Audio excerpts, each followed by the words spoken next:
Hello everyone, what we're going to look at today is the piano roll inside Cubase. It could be called the MIDI arrange window, but I call it the piano roll. It's where we can adjust and edit the information that we've recorded, like in our past video where we used the QWERTY keyboard, the USB MIDI keyboard, and also wrote information using the mouse. That was how to input MIDI information. So once the information's there, this is what we can do in order to edit that information. So like we did before, we're just going to go and make a VST instrument. So if I do Control Alt and R, that will bring up the left zone. These are quite handy shortcuts for actually finding the different zones in Cubase. So Control Alt B will bring the lower zone into play. So Control Alt B, bottom zone I think of it, but Control Alt B will make it appear or disappear. Control Alt L for left zone, and that makes this left zone appear and disappear. Okay, so I've done Control Alt R.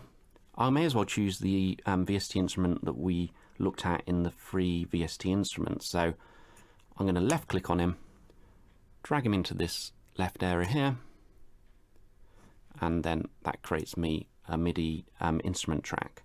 Now I don't need that right zone anymore, so I'm going to go Control Alt R and it'll disappear, and that'll give us more real estate in the arrange window. Sorry. Okay, now here I mark a ruler marker along the top. I'm going to highlight from bar 1, drag it across until the end of bar 4 there.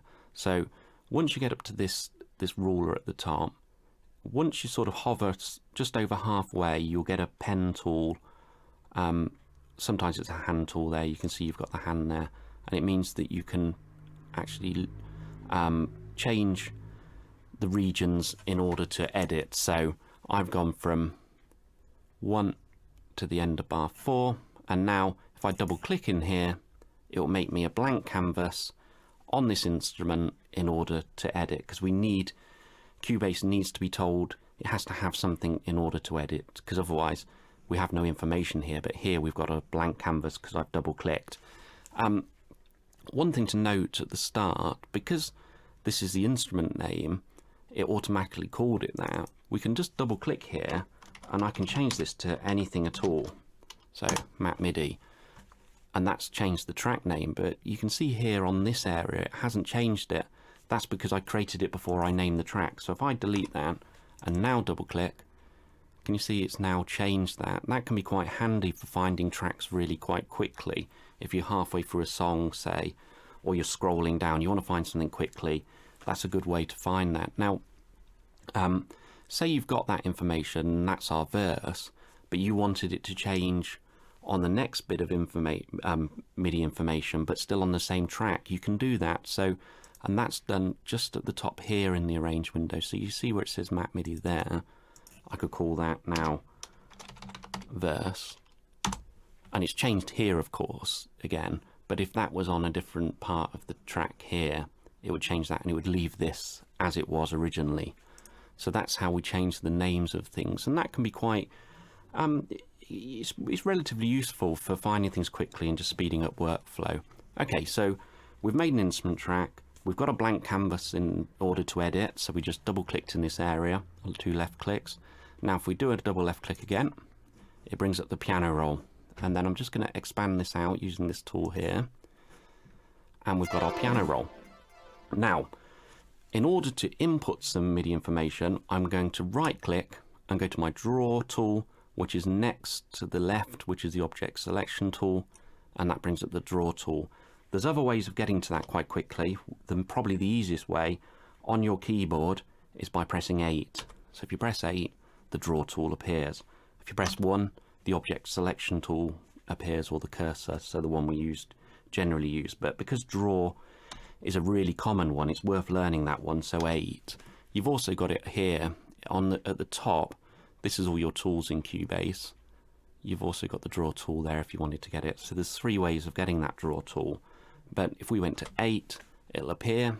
And then say on C3, if I left click and draw that from bar 1, and then I've covered bar 2 as well, so it ends at the start of bar 3.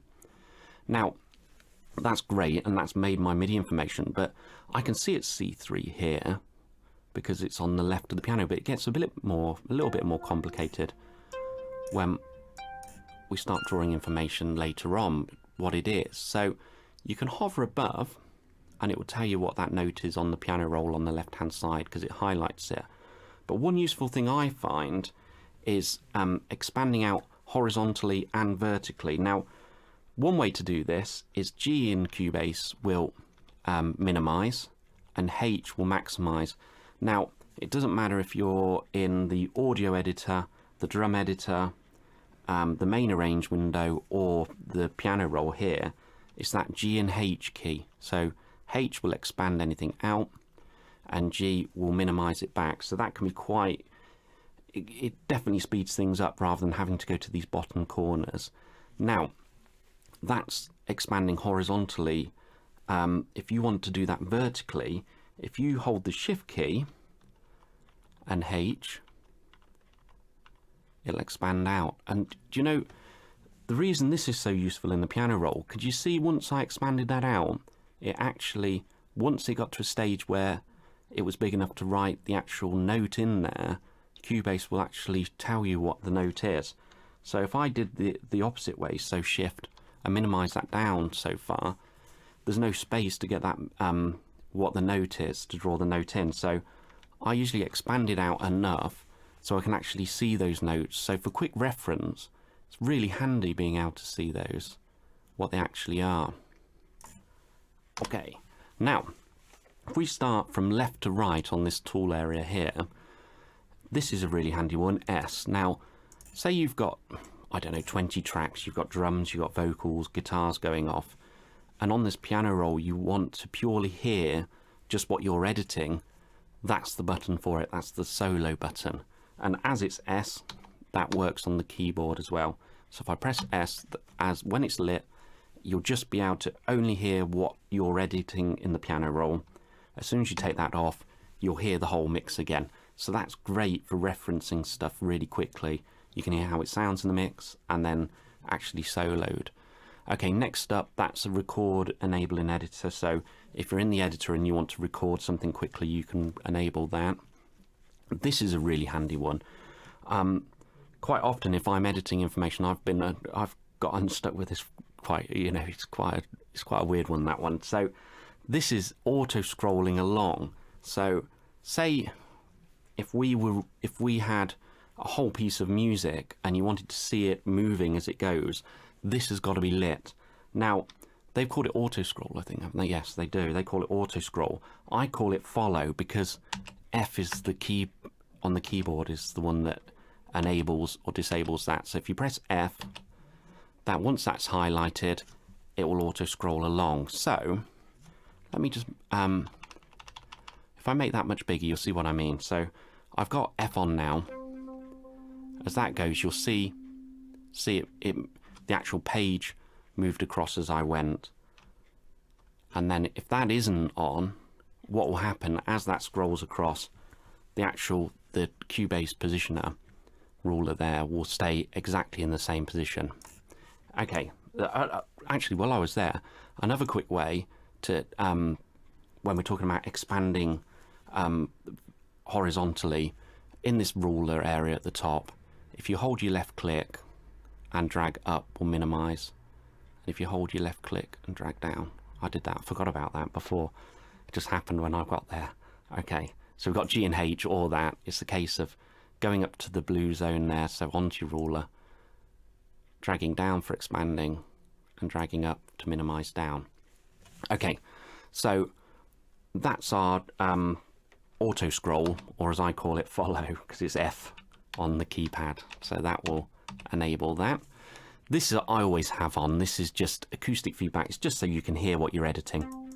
If that wasn't on, I wouldn't be able to hear that information. Then we've got all our tools going across. Each one of these, as you can see, has its own number next to them. So the glue would be, well, let's try this using the tools. So if I went to the scissor tool, which we've got there, you've also got it at the top there. say we had these separate bits of MIDI information, but we wanted to glue those together. We can right click, go to the glue, and then just glue those up. And if you can see, you've also got the numerics there. So 3 was for the scissors and 4 is for the glue. So there's another 2 quick shortcuts. So we've got 1 for the object selection, and 3 was the scissor tool, and 4 was the glue tool. Sorry, confused myself. And then it was 8 for the draw tool. Okay, if you hover above these, actually, they tell you what they are, which is kind of handy if you forget. Okay, we'll look at the rest of these. Some of them are really useful for the line tool, but it comes into play when we're looking at velocities in a minute. Okay, next thing, this is really handy, and again, this is universal to all of the editors, all of the main windows in Cubase, and this is your snap tool. Now, snap will move any bit of information by the given quantize there amount. So if I've got 1/8 of a bar, so quavers, this will only now, every time I move it either left or right, it will jump, it will snap to 1/8 of the bar, and that could be the start of the MIDI note, or if I'm moving the end of the MIDI note, it can also be, if you hover over to the MIDI information right at the start of it or right at the end, you see you get those 2 little arrows appear.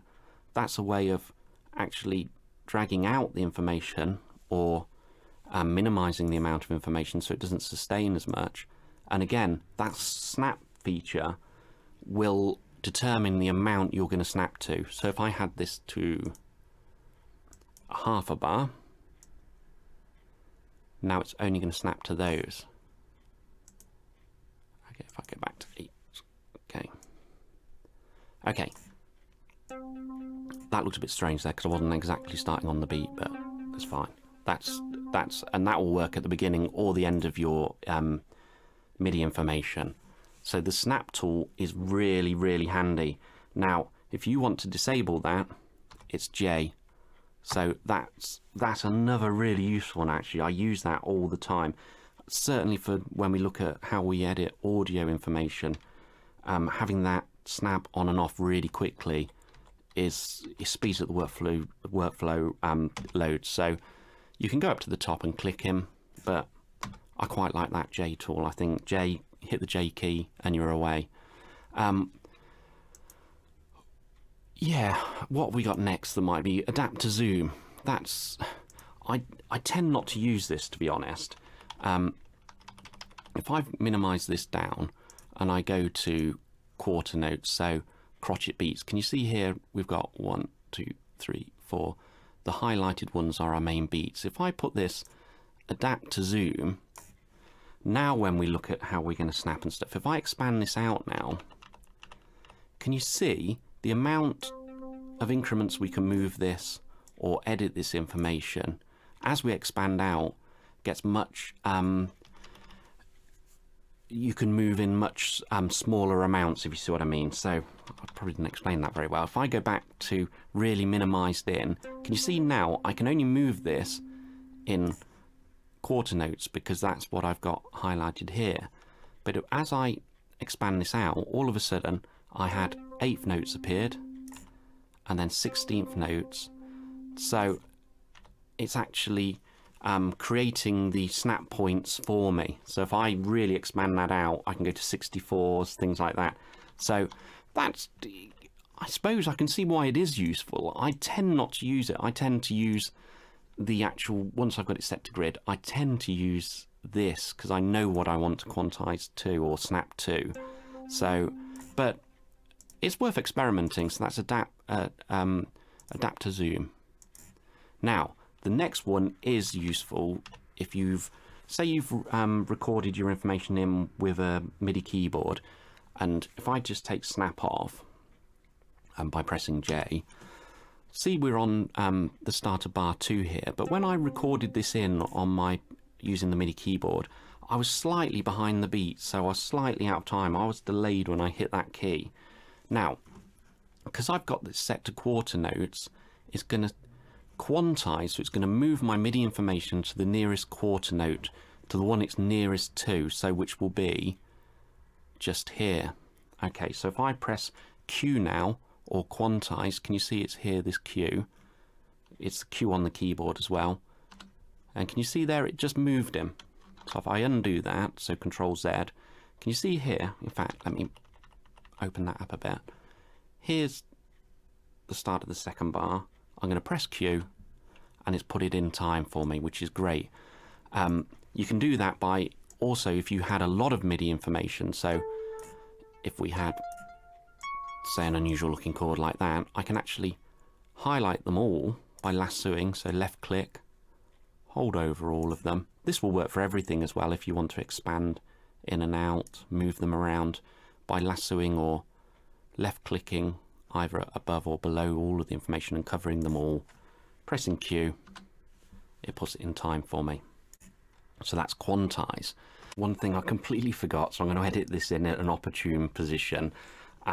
When you're in the piano roll, you can right click, get your object selection, and say you pencil in a chord and you want to then duplicate this. Remember Control D for duplicate. That's the same, doesn't matter whatever arranger window you're in. It could be the audio, the main arranger window. Control D is your duplicate. So you highlight the information you want. So if it's just this bottom note, and we duplicate. One other one that completely slipped my mind. I don't know. Oh, I'm going mad. It's my age. Okay, so say we've got from C3, we've got one bar of information. And using the lasso tool, I'm going to left click above them, highlight them so they're all highlighted.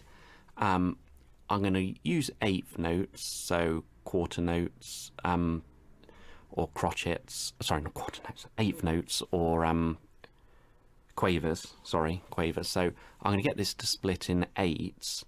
If you hold Alt, once you've got the scissor tool, remember there's a few ways of getting that, so we could use the 3 on the keypad. I could go, once they're all highlighted, I could scissor here, and cut them. But if you press Alt and cut, it'll actually do them all for you. So if you've got a whole bar of sustained, a semi-breve or a sustained note across the whole 4 beats, but you know you want 8th notes, as long as you've got them highlighted, you get your scissor tool, press Alt, and can you see there, by pressing Alt, and I've got it set to 8th notes, it's cut them all for me. Okay, I'll get that edited in. Now, say I've still got snap off here. Say I recorded that in and I still wanted it to sound more human, so I don't want every single thing exactly on right on the start of each beat or bar. You can also use this function called iterative, I'll say that right, iterative quantize, iterative quantize, let's call it that. And that's just there. So what that will do, once I press Q, it will quantize it, but it won't, unless I've got it on 100%. There you go. Can you see it hasn't put it exactly to the start of the bar? Now, that gives it a slightly more human sound as well, I suppose, or it stops everything being exactly on the bar. Now, if you want to change the amount that you want that to quantize to, by pressing the E here, can you see you've got it here and it's on 86%. If I was to move that to 100%, it would be bang on the bar straight away. As soon as I hit Q for quantize, it will stick it to the nearest note that I've chosen up here. But if this was down to say 41%, there'd be a fair amount of distance. It would stick it towards that. It would still move it towards the note I wanted, but perhaps not exactly on top. Well, it wouldn't be exactly on top. So that's a relatively useful function. So and again, with these, it's all relative to whatever you've chosen here for your quantize. So if I was going to quantize to 16th notes, it would quantize to the nearest 16th notes. There are ways you can quantize the end of MIDI information and stuff, and I'll show you that perhaps in another video, because I want to get through this really quickly. What else is worth looking at along here? You see we've got this set to velocity color. Now, if I was to bring up my velocity information here, which is this just here, in fact, let me move this to C4 so you can see that. And then I'm going to do Shift H to make him a bit bigger as well. Okay, your velocity is down the bottom. It's this area down the bottom in your piano roll. You can set this to a few other things, MIDI controller lanes, but again, we'll look at this in a different video. What I want to look at today is velocity. Now, that's how hard you hit the key. When you play the keyboard, you never play exactly the same. Say you were playing a C chord, not every note would be played at 100 velocity. Velocity works from 0 to 127. That's the same with anything parameter in MIDI. That's how hard or soft you hit the actual note. So you imagine you're playing drums and you're playing the hi-hat, you're never going to hit it like a machine. So velocity is a great way of you can randomize it, you can change everything. So it's a great way of adding that human element again. Now, when you draw information in using the piano roll, it's automatically set to 100, I think. Now, I can't see this on mine, but if I get it really quickly, if you want to change what you're drawing in, if you feel it's too loud or it's too hard or too soft, should I say, if you wanted to change this amount, if you right click in this area, so this toolbar at the top, right click and it's insert velocity. That's it. So if I click that now, can you see it's set to 100? I can change that from anywhere from 0 to 127, and that will set it so next time I write some MIDI information in by right clicking, getting the draw tool, or pressing 8 and getting the draw tool, it's then going to make that information at 100 the velocity. So that's the velocity lane. Now we'll perhaps look at some stuff with velocity as well, and then just now then to the right of the that was what I was going to explain, sorry. Can you see when I change the velocity, I've got that set to color change, and that's there. You can set that to other things, but it's quite a handy one, the velocity color change. So as I've gone hit the note with less velocity, it's gone blue. As I've hit the note harder, it's gone red. So I've got that set to velocity, and then next to that, that's for editing the VST instrument. So if you don't want to come out of this window but you still want to edit the sounds you're working on, you've got that option there. Now let me put snap back on by pressing J or going up to the top there. I've got this set to 16th notes, so perhaps I'm going to set this to 8th notes, not for any particular reason, but say now we've written some MIDI information in here and we want to change in this velocity along the bottom here, we want to change this information all together. So I want to bring down the velocity once it's there. What we can do is, using that lasso tool, highlight them all again by either clicking above them all or below them all, to the left of them all. As long as you drag over with left click down, they all become highlighted. And you can see this velocity. I can change how big this window is or how small it is as well. So if we make this a bit bigger. Now, we got some quite useful features here. Can you see here in the velocity, you've got these, as we scroll down onto it, I've highlighted them all. Can you see these little dots up here? And we can do numerous things with this. So we can do fades. We can control that in many different ways. That can be quite handy for a, say, a snare drum roll or a kick drum. If you've got it in 16th notes and you want it to increase in velocity as it goes up. Or if you want it like that's a crescendo, or if you want a diminuendo, so you want it to go the other way, you can control those either or. Other things we can do, in the middle, we can bring the velocity down or bring it back up. Now, there's two ways of doing this. If I just make these velocities, let me just kind of bring them almost relative, but I don't want them completely the same. Now, by clicking on this middle one, can you see, even though it's bringing down the velocity, it's actually keeping the the distance, not the distance, but the velocity of each individual one, it's keeping it pretty much relative. And that is by clicking this middle button here. So as you hover over, you see this middle one, you get this sort of strange looking tool there. And if I was to click here to the left or the right, just of that little box, can you see there it's making the velocity greater or smaller, but what it's not doing is changing the amount of velocity between each one, if you see the distance between each one. So this one keeps it all relative, so as it's becoming less velocity, the amount between them is also changing. Does that make sense with that? You can actually visually see it better than I'm explaining it, I'm sure. And to get those, it's these things here. These are the key. So fading out or diminuendo, if you want to fade in. I'll get my head around that. And then the middle one scales it all relative, and this keeps the velocity the same but lets you move it up and down.